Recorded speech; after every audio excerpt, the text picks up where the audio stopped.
SLA. SLA é um processo de prototipagem rápida aplicada para se obter resultados de alta precisão. O processo se dá através de um feixe de laser que é aplicado sobre uma fina camada de resina de fotopolímeros, que se solidificará através do processo. Para solidificar as camadas, o laser percorre toda a camada. Neste sentido, é bastante parecido com o que acontece com as impressoras FDM. O processo é repetido várias vezes, camada por camada, até que o processo de impressão do objeto seja finalizado. O objeto, então, é removido da plataforma, cama ou mesa e banhado para remoção do excesso de resina. É comum levar o objeto para ser completamente curado através de exposição em luz ultravioleta. DLP e MSLA. O processo de impressão das impressoras DLPs e MSLAs é bastante parecido com o das impressoras SLAs. A diferença entre as tecnologias SLA, DLP e MSLA é basicamente o método utilizado para se projetar a luz UV sobre a resina. Na SLA, um canhão a laser dispara um feixe de luz que é refletido pelo espelho, que por sua vez cura a resina. Já a tecnologia DLP utiliza-se um projetor, que projetará camada por camada. Em impressoras MSLA, utiliza-se uma matriz de LED UV, que projetará a luz UV em um LCD que fará a filtragem, ou melhor, a máscara, que projetará camada por camada sobre a resina, que será curada. O resultado na qualidade de impressão das impressoras MSLAs é um pouco inferior ao das impressoras SLAs, pois o resultado depende da resolução do LCD utilizado. O grande barato das impressoras MSLAs é que são acessíveis e fáceis de construir. Atualmente existem muitas opções no mercado para usuários domésticos. Mais à frente falaremos mais sobre o assunto. FDM. De todas as técnicas, sem sombra de dúvidas, a FDM é a mais popular. Trata-se da tradicional impressora de filamento, muito utilizada para prototipagem, robistas, profissionais de todos os tipos e com várias aplicações nas mais diversas áreas. É uma tecnologia que pode criar detalhes precisos e possui uma excepcional relação resistência versus peso. Antes de iniciar a impressão 3D, o usuário precisa fatiar um modelo 3D em várias camadas, usando um software especial que chamamos de slicer ou fatiador. Depois o arquivo fatiado é enviado para a impressora, que imprimirá o modelo camada por camada sobre a plataforma que chamamos de cama. O tempo de impressão varia bastante de acordo com a complexidade, o tamanho do modelo e a maneira como ele foi fatiado. É esse tipo de impressora que deixa aquelas famosas linhas no modelo impresso. Claro, quanto maior a resolução, menos essas linhas serão visíveis ou perceptíveis. SLS. Funciona com lasers de CO2 de alta potência, usado para sinterizar materiais metálicos, embora outros materiais também possam ser utilizados, tais como pó de nylon branco, cerâmica e até vidro. Possui uma mecânica de funcionamento muito parecida com a das impressoras SLAs, onde um laser desenha camada por camada. Funciona assim: a plataforma de construção, ou seja, a cama, desce um pouquinho à medida que o laser escaneia. O processo se repete a cada camada. Toda vez que a cama desce um pouco, é adicionado mais um pouquinho de pó para completar o gap deixado ao descer a cama. E o scanner a laser torna a repetir o processo desenhando a próxima camada. Após todo o processo finalizar, simplesmente retira-se a peça que estará imersa em pó. Agora é só remover o pó da peça pronta. O SLS produz peças duráveis e de alta precisão, uma ampla variedade de materiais que pode ser usado. É uma tecnologia perfeita para peças e protótipos de uso final totalmente funcionais. O SLS é bastante semelhante à tecnologia SLA no que diz respeito à velocidade e qualidade. A principal diferença é com os materiais, já que o SLS usa substâncias em pó, enquanto o SLA usa resinas líquidas. SLM. O SLM também usa um feixe de laser de alta potência para formar as peças em 3D. Durante o processo de impressão, o feixe de laser funde vários pós metálicos juntos. A maneira mais simples de ver isso é decompor o processo básico da seguinte forma: material em pó, mais calor, mais precisão, mais estrutura em camadas é igual a um objeto 3D perfeito.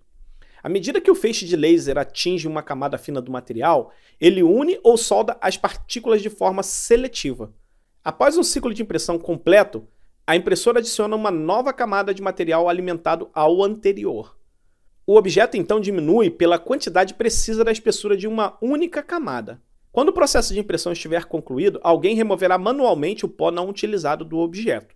A principal diferença entre SLM e o SLS é que o SLM derrete completamente o pó, enquanto o SLS apenas funde o pó parcialmente, o que também é conhecido como sinterização.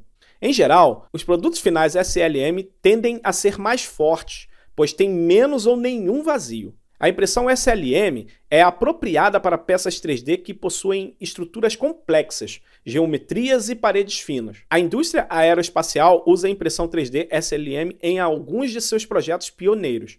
Estes são normalmente aqueles que se concentram em peças leves, duráveis e precisas. No entanto, é uma tecnologia dispendiosa e, por esse mesmo motivo, não é prática nem popular entre os usuários domésticos. Atualmente, o SLM é bastante difundido entre as indústrias de ortopedia aeroespacial e médica. Dentre os que investem em impressoras SLM 3D estão os pesquisadores, universidades e desenvolvedores de pó de metal.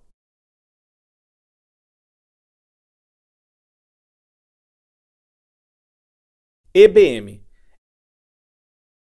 Esta tecnologia de impressão 3D é semelhante ao SLM na medida em que utiliza uma técnica de fusão de pó. A diferença entre as duas tecnologias é a fonte de energia. Enquanto a SLM utiliza laser de alta potência em uma câmara de gás nobre ou inerte, a EBM, por outro lado, usa um poderoso feixe de elétrons no vácuo. Além da fonte de energia, os processos restantes entre os dois são muito parecidos. O principal uso da EBM é imprimir peças de metal em 3D.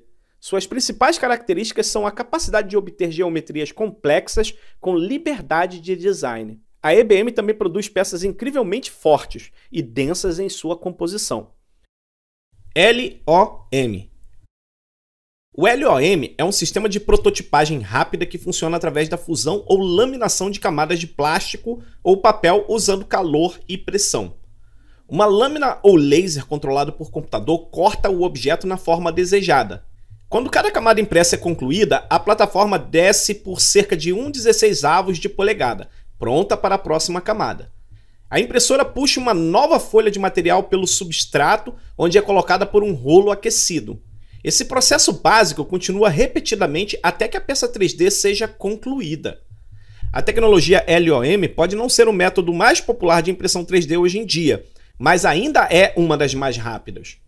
Também talvez seja o método mais acessível para se criar protótipos 3D. A razão disso é o baixo custo dos materiais utilizados, papéis e plásticos. Também é um processo que pode criar objetos razoavelmente grandes. Atualmente, impressoras LOM são utilizadas por arquitetos, artistas e desenvolvedores de produtos. BJ ou BJ. O BJ é um processo de impressão 3D que utiliza dois tipos de materiais para construir objetos. Um material à base de pó, geralmente gesso, e um aditivo para liga. Como o nome sugere, o agente de liga age como um adesivo forte para unir as camadas de pó. Os bicos da impressora fazem a extrusão do aglutinante na forma líquida, semelhante a uma impressora a jato de tinta 2D comum. Após completar cada camada, a placa de construção diminui ligeiramente para permitir a próxima. Esse processo se repete até que o objeto atinja a altura desejada. Os 4 materiais mais populares usados na impressão BJ incluem cerâmica, metais, areia e plásticos. Não é possível obter alta resolução ou objetos muito robustos através desta tecnologia. Contudo, existem outras vantagens que compensam. Por exemplo, essas impressoras permitem imprimir peças coloridas. Para se conseguir isso, basta adicionar pigmentos coloridos. Essa tecnologia ainda não está completamente madura e promete melhorias significativas para o futuro. Atualmente, algumas aplicações da impressora BJ incluem prototipagem rápida, uso nas indústrias aeroespacial, automotiva e médica. MJ. Também conhecido por fundição por cera. Na verdade, até tempos recentes, isso tem sido mais uma técnica do que um processo de impressão real. é algo que joalheiros usam há séculos. A fundição de cera tem sido um processo tradicional em que o usuário produz joias personalizáveis de alta qualidade. A razão pela qual é mencionada aqui é por causa da introdução da impressão 3D.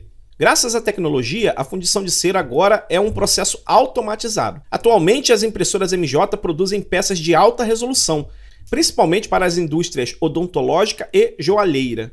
Para os joalheiros que querem experimentar vários modelos, a MJ agora é sua principal tecnologia 3D. Entenda como funciona. O modelo 3D é carregado na impressora. A impressora adiciona a cera fundida à plataforma de construção em camadas controladas. Isso é possível usando bicos que varrem uniformemente a área de construção. Assim que o material aquecido aterra na placa de construção, começa a arrefecer e a solidificar-se. A luz UV ajuda na cura das camadas. À medida que a peça 3D se acumula, um material semelhante a gel ajuda a suportar o processo de impressão de geometrias mais complexas. Os materiais de suporte são facilmente removidos posteriormente, manualmente ou usando jatos d'água. Uma vez que a peça esteja completa, você pode usá-la imediatamente, sem mais necessidade de pós-cura. Há também impressoras 3D PolyJet MJ, que usam resinas fotopoliméricas em vez de ceras sintéticas. A tecnologia PolyJet também oferece uma resolução muito boa. Dispositivos PolyJet podem ser utilizados para se criar uma ampla gama de produtos. Obviamente, estas não são as únicas impressoras 3D. Existem muitas outras técnicas, mas eu acredito que estas são as mais importantes a fim de que você tenha um conhecimento mínimo sobre o processo de impressão 3D.